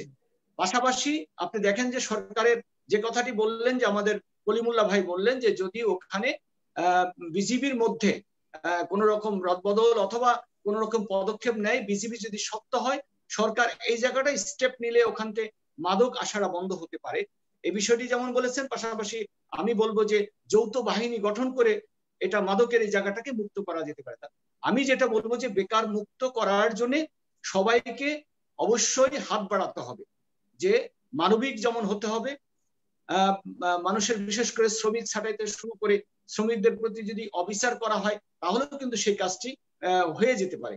আপনি দেখেন সরকারের প্রত্যেকটি সেক্টর কাজ করতেছে, ব্যবসা প্রতিষ্ঠানগুলোতে ছাঁটাই হচ্ছে।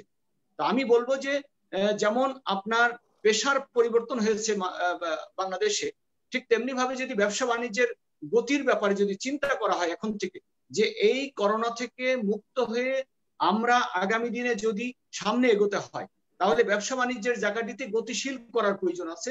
সেই গতিশীলতার জন্য নতুন নতুন ব্যবসাকে আরো প্রসার করা এবং ব্যবসাতে যাতে কোনো রকম ঝুঁকি না থাকে, এই বিষয়গুলো যদি সামনে চলে আসে, আমার মনে হয় আগামী দিনে অন্ততপক্ষে বর্তমান অবস্থা তো একটা সময় আছে, কাটিয়ে আমরা উঠতে পারবো।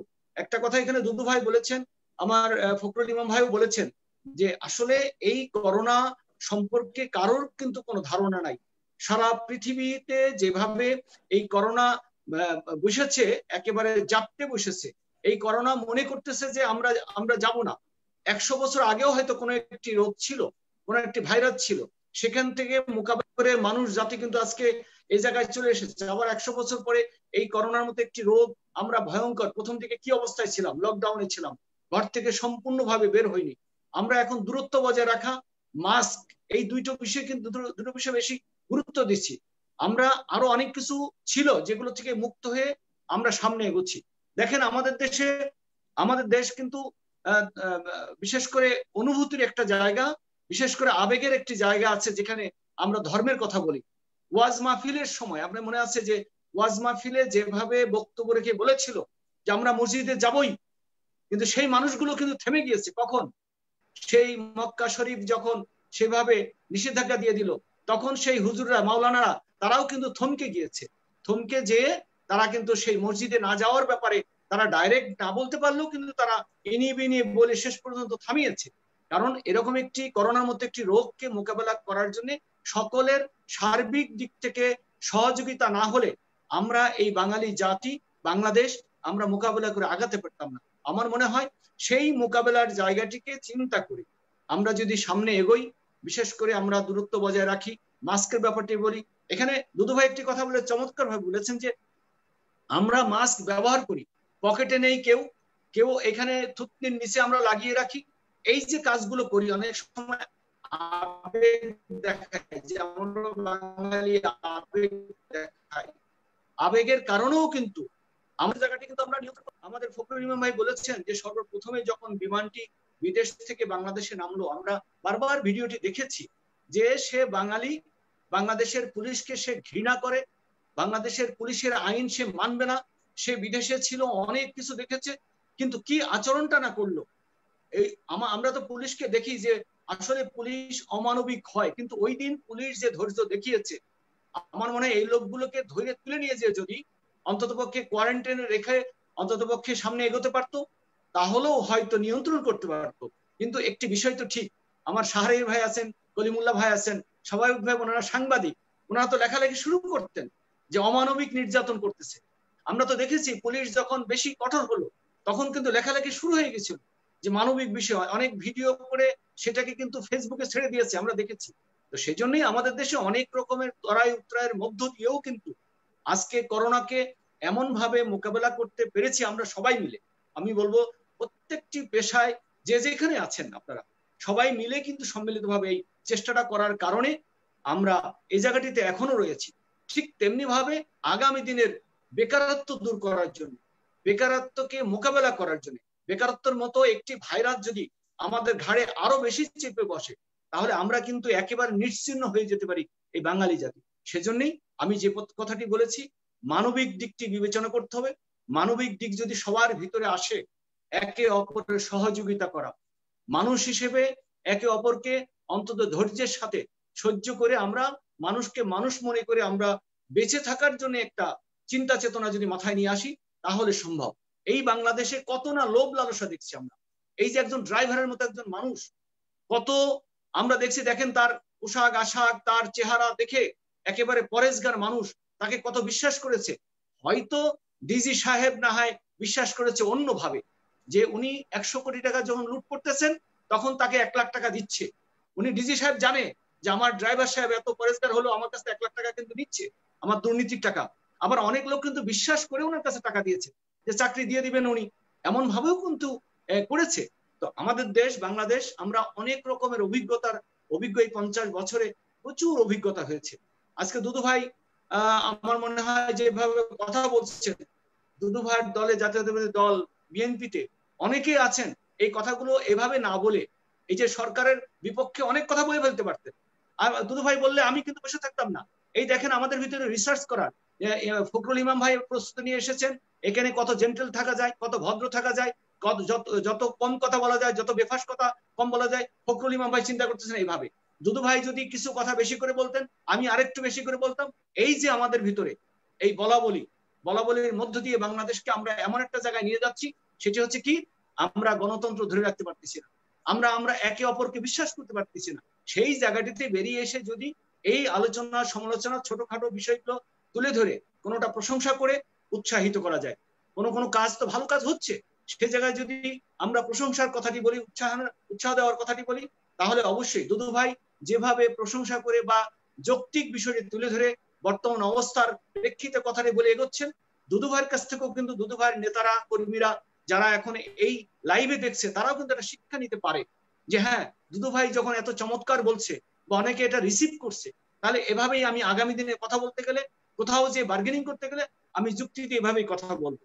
তাহলে এই যে সরকারি দল, বিরোধী দল, যারা সরকারের বাইরে আছেন বা ভিতরে আছেন, সবাই সম্মিলিতভাবে যদি একে অপরের সহযোগিতা করি, যে হ্যাঁ, আমরা ভালোকে ভালো বলবো, সাদাকে সাদা বলবো, কালোকে কালো বলবো, বলে আমরা যৌক্তিক বিষয়গুলোর সামনে নিয়ে এসে যদি আমরা এগোতে পারি, আমার কাছে কেন জানি মনে হয় আমরা সবকিছুতে মোকাবেলা করে বাংলাদেশ এবং বাঙালি জাতি সামনে এগোতে পারবো।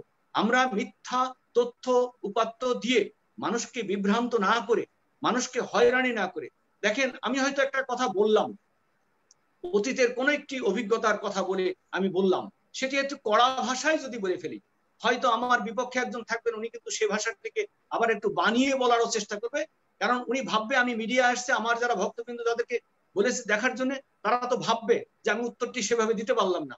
উনি যদি সেই উত্তরটি আবার নেগেটিভ ভাবে দিতে যায়, তাহলে এই যে বলা বলি আমরা 50 বছর পার করেছি, আর কত? আমার মনে হয় আমরা সঠিক একটি জায়গায় আসতে পারি। এটা তো সত্যি কথা। আজকে দুদু ভাই কথা বলছেন, বিরোধী দলে আছেন, সরকারের বাইরে আছেন ঠিকই, কিন্তু উনি তো ছাত্র রাজনীতি করেছেন, সেই 90-এর গণঅভ্যুত্থানের যে ভূমিকা ছিল, এই মানুষগুলো যদি, যারা সিনিয়র হয়েছেন, যারা অভিজ্ঞ মানুষ, তারা যদি সেই রাজনীতির কথাটিকে যুক্তি দিয়ে কথা বলেন, আমি তো বলছি যে পরবর্তী পর্যায়ে পরবর্তী জেনারেশন যারা রাজনীতি করতে চায়, তারা ওই জায়গাটিতে চলে আসবে। আমরা কাদা ছড়াছড়ি না করে, আমরা যে কথাটি আজকে রূপকদা আপনি নিয়ে এসেছেন, শাহরিয়ার ভাই বা কলিমুল্লাহ ভাই আমার মনে নিয়ে এসেছেন, যে বেকারত্ব দূর করার জন্য আমরা কিভাবে এগোতে পারি, এই পরিকল্পিত বিষয়টা আমরা স্টাডি করে আসতে পারি। আমরা কিন্তু আজকে যে কথা শুনে গেলাম, এই শোনার পরে কিন্তু আমরা দেখবো যে আগামীকাল যে টপিকসটি পড়বো সেটি হলো বেকারত্ব দূর করার জন্য প্রশ্ন আসতে পারে, সেটি আমি আবার বলার জন্য আরো কিছু তথ্য উপাত্ত নিয়ে আসতে পারি কিনা, ভালো দিকে আমরা এগোতে পারি কিনা। আমার মনে হয় এই চিন্তা চেতনা থেকে আমরা ভালো চিন্তা নিয়ে যদি সামনে এগোতে পারি, তাহলে অবশ্যই যে কথাটি আবারও বললাম, যে মানবিক হতে হবে। সরকারি দলের প্রতি যেমন বিরোধী দলের মানবিক হতে হবে, আবার সরকারেরও বিরোধী দলের প্রতি মানবিক হতে হবে। সাংবাদিকদের, অনেক সাংবাদিক আছে ভুল করে, অনেক সাংবাদিক লোভী থাকতে পারে, প্রত্যেক পেশায় কিন্তু এই বিষয়টি আছে। লোভ লালসা, আপনি যাই বলেন না কেন, ধর্ম বলেন না কেন, ধর্মীয় অনুভূতির কথা যারা বলেন, তারা বলে যাচ্ছেন ঠিকই বক্তব্য বলার সময়, ঠিক তারা যে কি করছেন আপনি খোঁজ নিয়ে দেখেন, এরকম বিষয়গুলো আছে। তার মধ্য দিয়ে আমরা যারা নাকি অন্তত চেষ্টা করি এই দেশটিকে ভালোবাসি অথবা সামনে এগোতে চাই, বাঙালি জাতিকে সামনে এগিয়ে নিয়ে যাওয়ার জন্য, আমরা উন্নত একটি বাংলাদেশ করার জন্য চেষ্টা করে যাচ্ছি। আমার মনে হয় সেই চেষ্টাটা আমরা করতে পারি। কারণটা হলো বাংলাদেশের জন্য একজন মানুষ দরকার। সেই মানুষটি আমরা যেমন ৭১ সালে বঙ্গবন্ধুকে পেয়েছিলাম, বাংলাদেশ শাসন করার জন্য ৩.৫ বছরের মাথায় আমরা কিন্তু হারিয়েছি। আমার মনে হয় মাননীয় প্রধানমন্ত্রী শেখ হাসিনা যেই জিনিসটি চাচ্ছেন, দেখেন এই দুর্নীতি, আমি যদিও দাদু ভাই কথাটি আনেননি একবারও, আমি কথাটি বলছি যে এই দুর্নীতি দমন করার জন্য এই যারা বিশেষ করে এই ড্রাইভার মালিক সাহেবরা যেই অপকর্ম করেছে, এই অপকর্মগুলো খুঁজে বের করে বিশেষ করে সাংবাদিক ভাইরা অবশ্যই তথ্যপত্র দিয়ে বিভিন্ন রকমের সংবাদ প্রকাশ করে সামনে নিয়ে এসছে বিধায় মাননীয় প্রধানমন্ত্রী শেখ হাসিনা উদ্যোগ নিয়েছেন। আবার উনি এই উদ্যোগটি নিতে যেয়ে তাদেরকে গ্রেফতার করতে যেয়ে কিন্তু এমন কিছু মানুষকে পাঠাচ্ছেন, উনি চিনে ফেলেছেন তাদেরকে যে কারা পারবে, কাকে দিয়ে কেসটি করানো সম্ভব। এটা র্যাবের মধ্যে হোক, আপনার সেনাবাহিনীর মধ্যে হোক, পুলিশের মধ্যে হোক, যাদের দিয়ে কাজ করিয়ে এই লোকগুলোকে দুর্নীতিবাজদের ধরে গ্রেফতার করে আমার মনে হয় আগামী দিনে সুন্দর একটি বাংলাদেশ, বাঙালি জাতির যে উদ্দেশ্য, সেই উদ্দেশ্য সফল করা সম্ভব। সেই কাজটি করে কিন্তু বেছে বেছে মানুষগুলো খুঁজে পাওয়ার চেষ্টা করে যাচ্ছেন, এমন উনি কিন্তু সফল হচ্ছেন। আমার মনে হয় এই ম্যানেজ, আপনি দেখেন যে আজকে এই ড্রাইভার কিন্তু ম্যানেজ করে ফেলতে পারতেন। অতীতের আপনি ইতিহাস দেখেন, যারা এইভাবে গড়ে উঠেছে, এই মালিক ড্রাইভারের ব্যাপারটি কি মানুষ জানতো না? অবশ্যই অনেকবার অনেকে হয়তো উদ্যোগ নিয়েছে, সাহস পায়নি। সেই সাহসটি কিন্তু পেয়েছে কোথায়? মাননীয় প্রধানমন্ত্রী শেখ হাসিনা উদ্যোগ নিয়েছে, সে যেই হোক তাকে ছাড় দেওয়া হবে না। পুলিশের বা অন্য প্রশাসনের অথবা র্যাবের তাদেরকে সেভাবে নির্দেশনা দিয়েছেন, সেই নির্দেশনা মাফিক এই ধরনের মালিকদের গ্রেফতার করা হয়েছে। দেখেন আপনি আরো 11 জনের তথ্যপত্র, অর্থনৈতিক অবস্থা, তার দুর্নীতি খুঁজে বের করার জন্য কিন্তু চেষ্টা করতেছে, যদিও এটা প্রকাশ পাচ্ছে না। অবশ্যই আমরা একটা সময় এটার প্রকাশ পাবে, আমরা দেখতে পারবো। তা এমনি ভাবে যদি এই আন্তরিকতা দেখিয়ে বাঙালি জাতির প্রতি ভালোবাসা রেখে যদি সরকার প্রধান হিসেবে মাননীয় প্রধানমন্ত্রী শেখ হাসিনা নিজেও জানেন যে আমি আজ আছি, কত বছর বেঁচে থাকবো, 5 বছর 10 বছর, তাহলে এই বাংলাদেশে আমি যখন চলে যাব আমি প্রচুর অর্থ করে যাব। এই অর্থ কিন্তু আমার কথা বলবে না, বলবে কোনটি? আমার কর্ম। বৃক্ষতম নাম কি? ফলে পরিচয়। সেই ফলটি উনি দেওয়ার জন্য উনি আপ্রাণ চেষ্টা করে যাচ্ছে। তাই আবারও বলতে চাই, যারা আছেন সরকারে, যারা আছেন সরকারের বাইরে, বিরোধী দলে, আজকে যারা নেতৃবৃন্দ, যারা জাতীয় নেতারা এখানে এসেছেন, সবাই সম্মিলিতভাবে যদি আমরা মাননীয় প্রধানমন্ত্রী শেখ হাসিনাকে সহযোগিতা করতে পারি, তাহলে অবশ্যই আমরা আগামী দিনে বঙ্গবন্ধুর স্বপ্নের যে শেখ হাসিনা বলেছেন, আমি মধ্যম আয়ের দেশ 21 সালের মধ্যে, আমি 41 সালের মধ্যে বাংলাদেশ উন্নত একটি বাংলাদেশ দেখতে চাই। যদিও এই কোভিড-19 কিন্তু অনেকটা থেমে গিয়েছে, তাও কিন্তু থেমে নাই, এগিয়ে যাচ্ছে। আমরা একটি সুন্দর বাংলাদেশ দেখব, আমরা সেই বাংলাদেশের নাগরিক হিসেবে সারা পৃথিবীর কাছে মাথা উঁচু করে দাঁড়াবো। এই কথা বলে আমি সবাইকে শুভেচ্ছা ধন্যবাদ জানিয়ে আমি আমার কথাগুলো শেষ করছি। ধন্যবাদ সবাইকে। ধন্যবাদ মমিনুল ভাই, ধন্যবাদ জানাচ্ছি, কৃতজ্ঞতা জানাচ্ছি আপনার ব্যস্ত সময় আমাদের সময় দেওয়ার জন্য। আমি এখন যাব আমাদের বিএনপির ভাইস চেয়ারম্যান, সাবেক ছাত্রনেতা জনাব দুদু ভাইয়ের কাছে। দুদু ভাই, আমরা দেখতে পেয়েছি যে কোভিড-19 যে বেকার নিয়ে কথা বলছি, এই কোভিড-19 এর সময় কিন্তু এই পাটকল বন্ধের সরকার একটা উদ্যোগ গ্রহণ করেছে। সাথে সাথে আমরা একটা জিনিস দেখেছি যে বিশেষ করে ডায়মন্ড, এটা গার্মেন্টস শ্রমিকরা দীর্ঘদিন যাওয়ার বেতন পাচ্ছে না। এই জিনিসগুলো আমরা কি পরামর্শ দেওয়া সরকারের, কি করা দরকার এই কোভিড-19 এর সময়? আমি এই বক্তব্য দেওয়ার আগে অন্য একটা কথা বলি আপনার। এটা হচ্ছে যে আমরা কিছু মানুষ অনেক কথা বলতে পছন্দ করি, আর কিছু মানুষ আছে আমরা অনেকে কথা বলে একেবারে কম কথা বলি। আমি আবার এই দুটোর বাইরে যে কোনো অনুষ্ঠানে আমি যাই সময়টা জেনে, যে আমি কখন গেলে ভালো হয় আর কখন আমাকে ছেড়ে দেওয়া হবে। কারণ আমার কাছে কেন মাঝে মাঝে মনে হয় যে সময় তো অনেক পার করে ফেলেছি, একটু লেখাজোখা অথবা পড়ার জন্য একটু সময় যদি বের করা যায়। তো আপনি আমাকে বলেছিলেন যে 10টা শেষ করে দিবেন, এখন 10টা 18। তো হয়তো আমি যদি উঠে নাও যাই, আমার দেখা যাবে যে আরো 10-15 মিনিট মিনিমাম আপনাদের সঙ্গে ভালো লাগতো, কিন্তু মানসিক প্রস্তুতি ছিল যে 10টার সময় চলে যাব। আসলে ঘটনা ঘটছে এই সরকারের এই অনুষ্ঠানের মধ্যে অবস্থা, তারা যে কারণে বলে আসছে ক্ষমতায় সেগুলো এখন নাই। দুর্নীতি রোধ করবে, আমি একটা চ্যালেঞ্জ দিয়ে বলতে পারি, গত 13 বছরে যে দুর্নীতি হয়েছে তার একটা ছোট্ট এক্সাম্পল রাশেদ খান বেনম সাহেব কয়দিন আগে বলেছেন। 7,00,000 কোটি টাকা গত 13 বছর বিদেশে পাচার করা হয়েছে। উনি বিএনপি করেন না, উনি গত টার্মের শেখ হাসিনার মন্ত্রী পরিষদের সদস্য ছিলেন। উনি যদি 100টা কথা বলেন 98টা বিএনপির পক্ষে বলেন। তো দুটো কথা যেটা বলেছেন তার ভিতরে আরেকটি কথা হচ্ছে, আমু নির্বাচিত না, শেখ হাসিনাও নির্বাচিত না, তার মানে এই দেশে কোনো ভোট হয়নি। বিএনপি নয়, রাশেদ খান বেনম বলেছেন। আমি সংক্ষেপে বলি, আপনি দুর্নীতি যদি উচ্ছেদ করেন আর সাধারণ মানুষের কল্যাণ করতে চান, তাহলে আইনের শাসনটা আপনার দরকার, গণতন্ত্রটা দরকার। আপনি বলবেন মুখে এক কথা বিরোধী দলের সময়, আর ক্ষমতা এসে ঠিক তার বিপরীত কাজটি করবে, এটি হবে না। সবার নিজের দলের লক্ষ্য, আদর্শ, উদ্দেশ্য, কর্মসূচি থাকবে, এটা আমি বলছি না। সবাই একই হবে, এটা আমি বলছি না। আমরা যুদ্ধ করে স্বাধীনতা অর্জন করেছি, গণতন্ত্র এবং স্বাধীনতা। কিন্তু এই দেশটিকে একজন বিচারপতি, প্রধান বিচারপতি কি ন্যাক্কারজনক ভাবে পালিয়ে গেছেন, তিনি নিজেই বলেছেন বই লিখে, যেটা আমাদের আশেপাশে কোন দেশের মধ্যে এটা হয়েছে কিনা সন্দেহ। বিশ্বে খুব বিরল ঘটনা এটা। আজকে শ্রমিকরা বেতন পাচ্ছে না। কিছুদিন আগে পাটের জিন উৎপাদন করে প্রধানমন্ত্রী যে বক্তৃতা করেছিলেন সেটা খুব আশা, কিন্তু সেই পাটের জিন উৎপাদন করলে হবে, পাট কল সব বন্ধ হয়ে গেছে। আমরা জানি যে ব্রিটিশ আমলের পাট কলগুলো আমাদের দেশে হয়েছিল, আর পাটের যে মালিক ছিলেন সেই পাট কলগুলো নিয়ে গেছিলেন ইন্ডিয়াতে, কিন্তু পাট কাঁচামালটা উৎপাদন আমাদের দেশে। এখন আমাদের এখানে সব বন্ধ হয়ে গেছে, কিন্তু পাট উৎপাদন আছে, তাহলে পাটগুলো কোথায় যাবে? অনেকে বেতন পাচ্ছে না আপনারা বলছেন। পার্শ্ববর্তী দেশে মন্ত্রীদের বেতন অর্ধেক হয়ে গেছে, অর্ধেক করেছে, তারা সিদ্ধান্ত নিয়েছে। কিন্তু আমাদের এখানে প্রায় 350 সংসদ সদস্য এবং মন্ত্রী, বাকি যে মন্ত্রী প্রধানমন্ত্রী আছে, সংবাদে এই কথা প্রকাশ হয়নি, যে মনে হয় না যে খুব একটা তাদের মাথা ব্যথা আছে।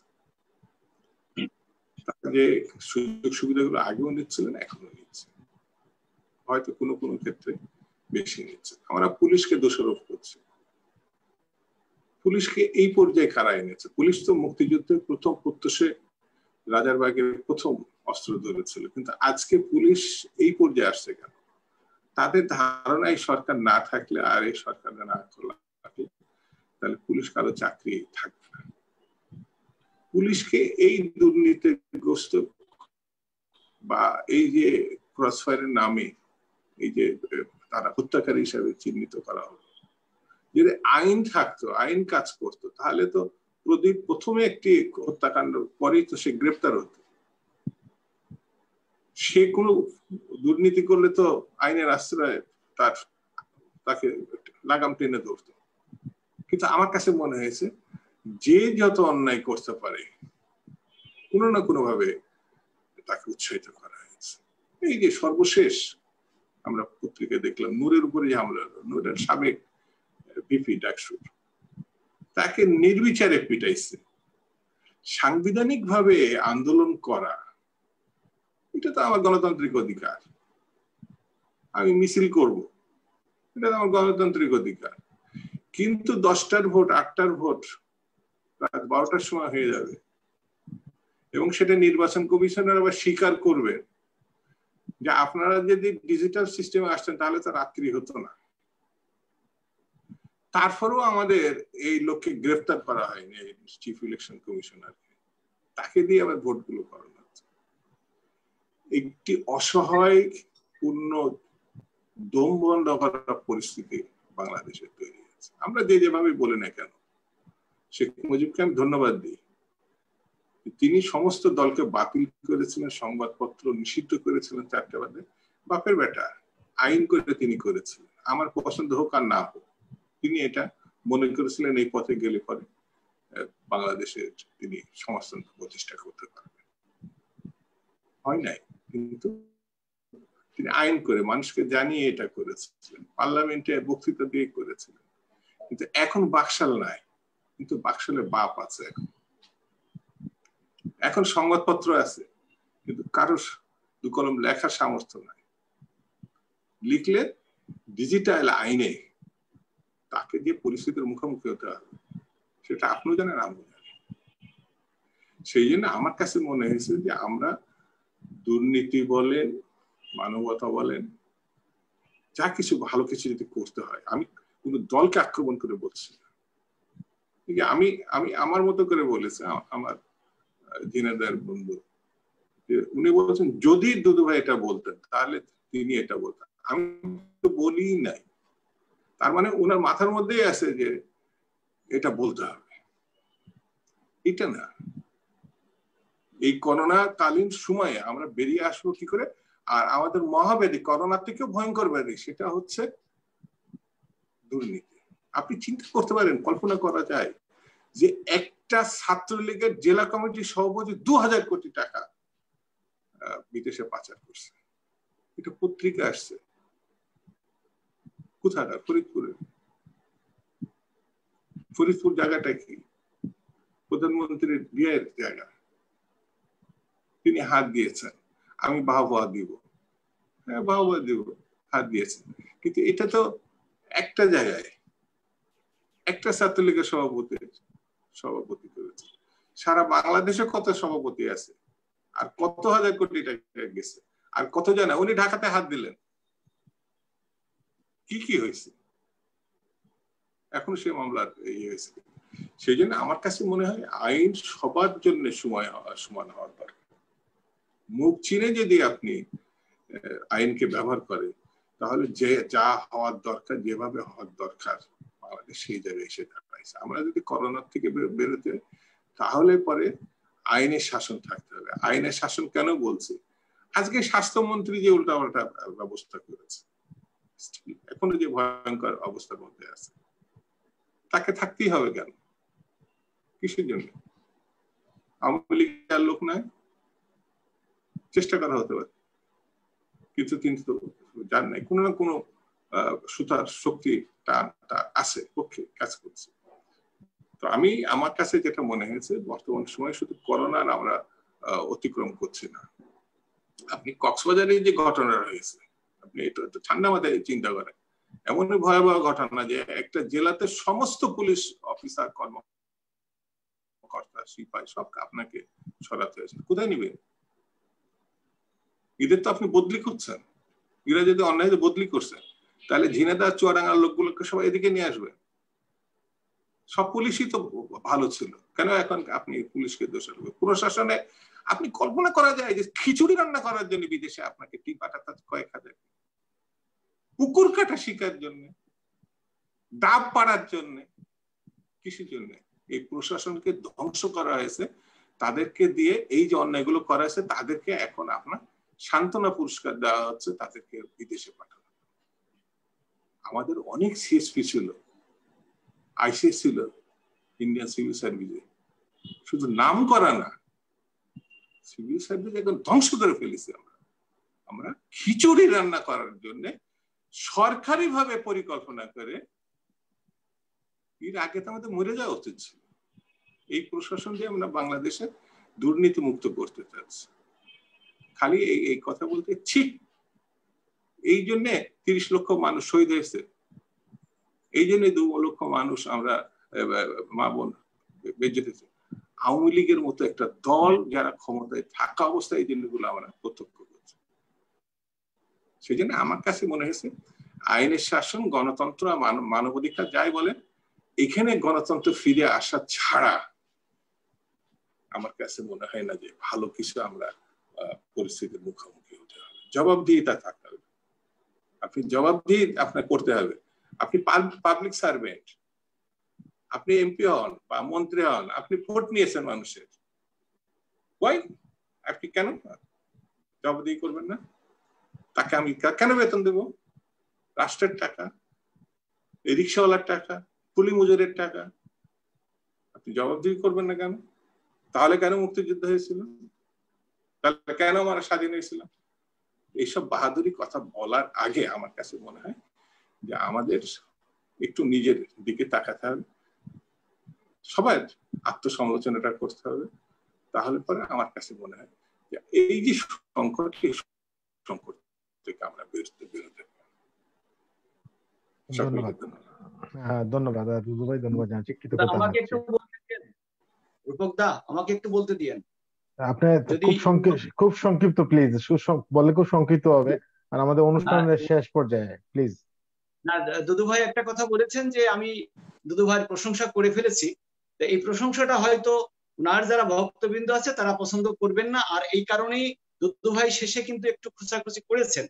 তার ভিতরে যে কথাটি বলবো যে উনি বলেছেন দুর্নীতি, ছাত্রলীগের একজনই যদি এত টাকার মালিক হয় তাহলে সারা বাংলাদেশের ছাত্রলীগ কি করেছে, নাম্বার ওয়ান।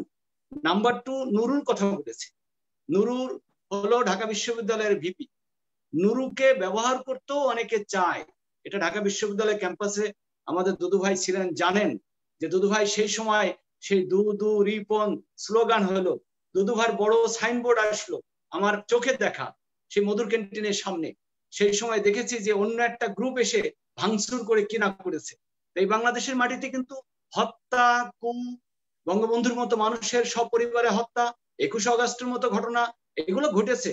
এই মানে কিবরিয়া সাহেবের মতো মানুষ, আহসানুল্লাহ মাস্টারের মতো মানুষ হত্যা করেও কিন্তু এদেশের রাজনীতি হয়েছে। সেই হত্যার রাজনীতি থেকে বেরিয়ে এসে অন্তত চেষ্টা করে যাচ্ছে। পুলিশ গ্রেপ্তার, আপনি বলেন যে 6 থেকে 7 জন পুলিশের ওসি গ্রেফতার হয়েছে এই দুর্নীতি দমন করার জন্য। অবশ্যই পুলিশের এই গ্রেফতারটা অতীতে আমরা কখনো দেখিনি, এটা একটা নজির। আমরা বলবো প্রধান বিচারপতির কথা বলেছেন, প্রধান বিচারপতির কথা, বিচারপতিদের মধ্যেও কিন্তু অনেকে অনেক রকম থাকে, বাংলাদেশের মাটিতে ইতিহাস আছে। পাশাপাশি মেনন সাহেবের কথা বলেছে, রাশেদ খান মেনন। আমরা এদেশে এরকমই হই, যদি ক্ষমতার সেই সুযোগ সুবিধা না পাই আমরা অনেক কথা বলতে পারি। আসলে রাশেদ খান মেনন সাহেবের এই ক্যাসিনোর বিষয়টা নিয়ে অনেক ঘাটাঘাটি হয়েছে, আর এটি অবশ্যই ওনার বুকে লেগেছে বলে উনি অনেক কথা বলার চেষ্টা করে ফেলেছে। তারপরে তো মাননীয় প্রধানমন্ত্রী শেখ হাসিনা ম্যানেজ করে লোকগুলোকে ধরে রেখে সামনে এগোনোর চেষ্টা করে যাচ্ছে। আমার মনে হয় এই বাংলাদেশকে সামনে এগোতে হলে আমি যে কথাটি আগে বলেছি, অবশ্যই আমাদের ভিতরে সেই সহনশীল মানসিকতা হতে হবে, মানবিক দিকগুলো আসতে হবে, তাহলেই আমরা বাংলাদেশকে সামনে এগোতে পারবো, বেকার মুক্ত উন্নত একটি বাংলাদেশ গড়তে পারবো। ধন্যবাদ দাদা সবাইকে। ধন্যবাদ নবীন ভাই। আমি অনুষ্ঠান একেবারে শেষ পর্যন্ত যাবো। আমাদের মাননীয় সংসদ সদস্য জনাব ফখরুল ইমাম ভাই গেছে। ফখরুল ইমাম ভাই, আজকে সমাপনী বক্তব্য আপনার, আজকে এই যে বেকার সমস্যা নিয়ে আমরা কথা বলছি, কি পরামর্শ থাকবে সরকারের প্রতি আপনার? বেকার সমস্যা তো একটা বড় সমস্যা। শুনতে পাচ্ছেন আমাকে? জি জি, শোনা যাচ্ছে?